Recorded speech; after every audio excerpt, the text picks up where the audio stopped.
The basic sweep requires two elements, a profile and a path. A profile is a sketch that defines the cross-sectional shape of the sweep. In this example, the profile sketch is a circle. A path is used to control the direction of the profile. In this example, a sketch is used to control the path. We'll see later that a path can be something other than a sketch, but for this basic example, a sketch is used to define the path. There are some important differences between sweeps and the basic extrude and revolve features you may be more familiar with. Let's take a look at these differences by creating a basic sweep from scratch. When you begin a new part, the only available icons on the Features toolbar are the extrude and revolve features. The sweep icon is not available. Remember that a sweep requires two elements, a profile and a path.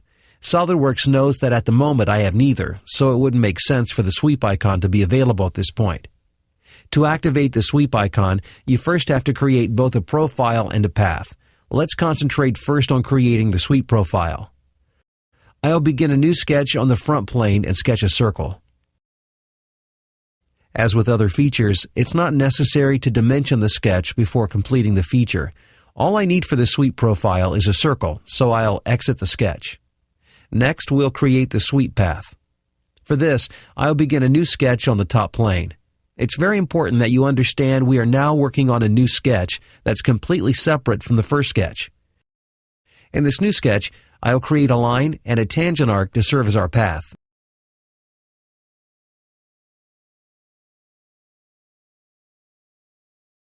And put in some dimensions.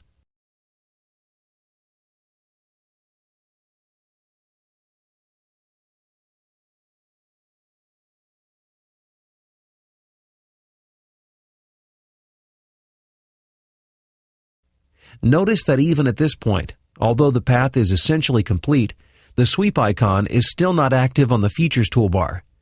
To be able to use the sweep feature, I must have a profile sketch and a path sketch, and I must exit out of all sketches. In other words, I cannot be in edit sketch mode. I'll exit the sketch, and now you see the sweep icon is available. I'll click on it, and we'll see the Sweep Property Manager appear. At the top of the Property Manager, you will see two selection boxes. The first is where you select the sketch you wish to use as a profile, and the second is where you select a sketch to be used as the path. If you forget which goes where, simply hold your pointer over the blank section box and a tooltip will appear telling you what is required.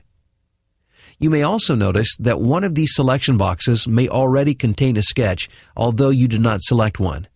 This will happen if you select the sweep icon immediately after exiting a sketch. In this case, I had just exited the path sketch when I clicked the sweep icon, so SolidWorks placed the sketch into the path selection box.